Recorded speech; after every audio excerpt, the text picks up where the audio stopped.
Les Confessions de saint Augustin, livre 12, Le ciel et la terre. Chapitre 1er. De la difficulté qu'il y a de connaître la vérité. Seigneur, dans la pauvreté où mon âme est réduite durant cette vie, mon esprit étant excité par les paroles de votre écriture sainte, enfante beaucoup de pensées dont il désire d'être éclaircies. C'est pourquoi il arrive souvent que plus notre intelligence est bornée dans la connaissance des choses, et plus elle se répand dans la multitude des paroles, parce qu'on en emploie davantage à rechercher la vérité qu'à la trouver. Que l'on ait plus longtemps à demander qu'à obtenir, et qu'il y a plus de peine à frapper à une porte qu'à recevoir ce que l'on nous donne lorsqu'elle est ouverte. Mais nous nous appuyons sur votre promesse. Et qui nous en pourrait ravir l'effet? Si Dieu est pour nous, qui sera contre nous?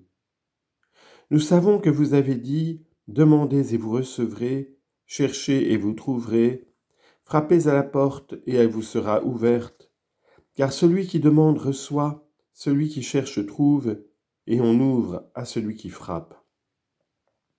Ce sont vos promesses, mon Dieu, et qui pourrait craindre d'être trompé quand la vérité même fait des promesses?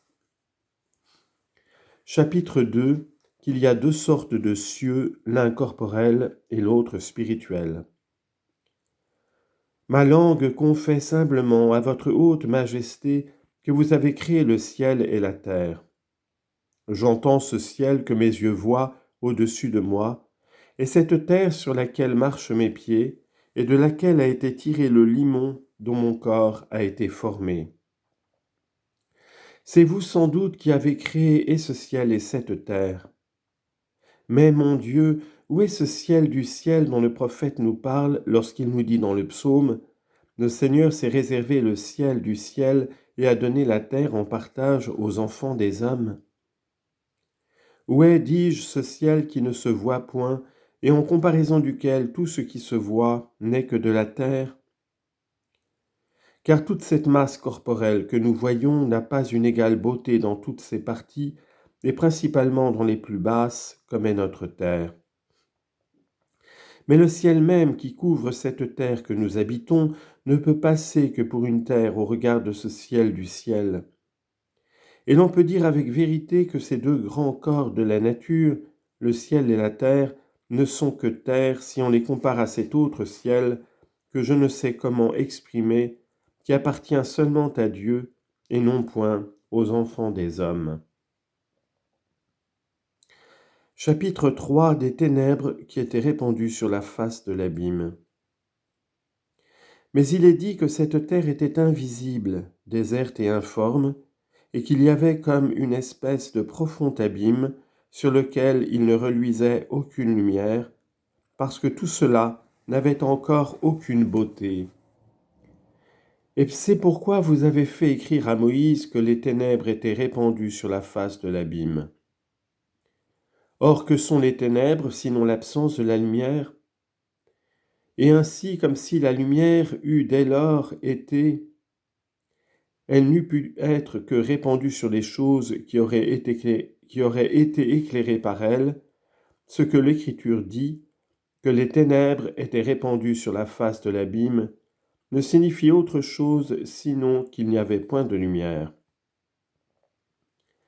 Les ténèbres donc étaient sur l'abîme, parce que la lumière n'y était pas, de même qu'il y a du silence où il n'y a point de bruit. Car que veut dire autre chose, tout est en silence en ce lieu-là, sinon qu'il n'y a point de bruit en ce lieu-là? N'est-ce pas vous, mon Seigneur, qui avez enseigné cette vérité à cette âme qui vous parle? N'est-ce pas vous qui m'avez appris qu'avant que vous eussiez formé cette matière sans forme et que vous en eussiez distingué et séparé toutes les parties selon l'ordre que nous y voyons, elle n'était rien de particulier, ni couleur ni figure, ni corps ni esprit? Ce n'était pas toutefois un pur néant, mais c'était une certaine chose informe qui n'avait aucune beauté. Chapitre 4 de la matière première. Comment donc aurait-on pu la nommer pour la faire comprendre en quelque manière à ceux qui ont l'esprit pesant, sinon en se servant pour cela de quelque nom qui fût dans l'usage commun et ordinaire? Et qu'aurait-on su trouver dans toutes les parties du monde qui ait plus de rapport avec une chose informe que la terre et que l'abîme, puisqu'étant dans le plus bas et dans le dernier degré des créatures, elles sont beaucoup moins belles que toutes les autres qui leur sont supérieures et qui sont si excellentes et si éclatantes de lumière. Pourquoi donc ne croirons-nous pas que l'Écriture, s'accommodant à la faiblesse des hommes, a voulu appeler du nom de terre invisible et sans forme cette matière informe que vous aviez créée, dépourvue de toute beauté, pour vous en servir ensuite à en faire un monde si beau et si admirable? Chapitre 5. Quelle était cette matière première?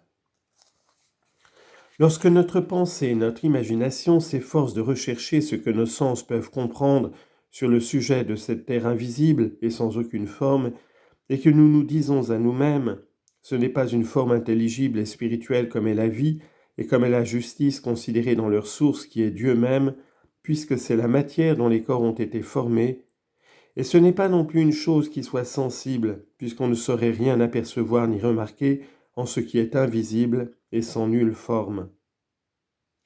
Lors dis-je que l'esprit de l'homme parle de la sorte en soi-même de cette matière première, qu'il sache qu'on la reconnaît en l'ignorant et qu'on l'ignore en la connaissant, parce que tout ce qu'on peut savoir d'elle est plutôt ce qu'elle n'est pas que ce qu'elle est.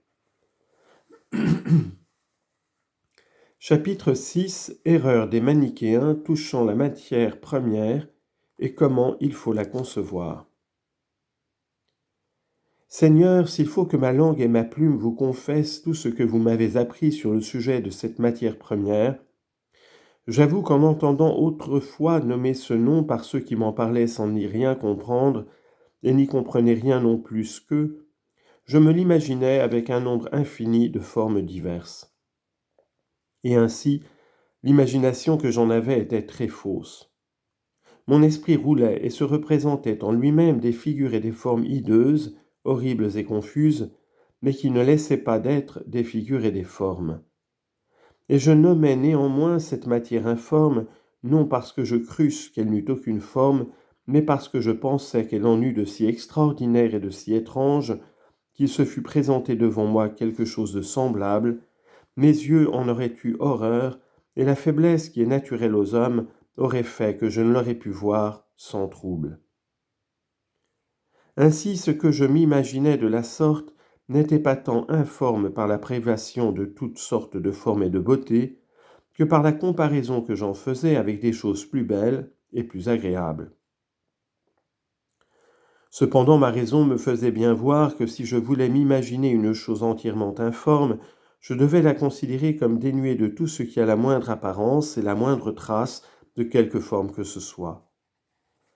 Mais je ne le pouvais parce qu'il m'était plus facile de croire qu'une chose qui était sans aucune forme n'était point du tout, que de m'en imaginer une du tout informe, et qui étant comme un milieu entre le néant et une forme parfaite, ne fut presque rien. C'est pourquoi je ne m'arrêtais plus à mon imagination, qui ne pouvait représenter que des corps tout formés, parce qu'elle est pleine de leurs images, et qu'elle les change et les diversifie comme il lui plaît. Mais je portais mon attention vers les corps mêmes, et considérais de plus près cette mutabilité qui les fait cesser d'être ce qu'ils étaient, et commencer d'être ce qu'ils n'étaient pas. Alors je commençai à entrevoir que ce passage d'une forme à une autre se faisait par je ne sais quoi d'informe, qui n'était pas un pur néant. Mais je désirais de le connaître avec certitude, et non pas seulement en avoir quelques conjectures et quelques soupçons. Que si je vous propose, mon Dieu, et de vive voix et par écrit, tout ce que vous m'avez découvert sur le sujet d'une question si obscure, qui sera celui de tous ceux qui le liront, qui aura assez de patience et assez d'attention pour le comprendre? Mon esprit néanmoins ne laissera pas de vous rendre l'honneur qui vous est dû et de vous remercier par un cantique de louange des choses qu'il ne saurait exprimer. Il est donc vrai que la mutabilité de toutes les choses muables est capable de toutes les formes que ces choses sujettes à changement peuvent recevoir. Mais qu'est-ce que cette mutabilité? Est-ce un esprit? Est-ce un corps? Ou quelque espèce de l'un et de l'autre? Certes, je dirais, s'il était permis, que c'est un néant qui tout ensemble est et n'est pas, et toutefois il fallait qu'elle fût en quelque sorte pour être capable de recevoir ces formes visibles et si agréables.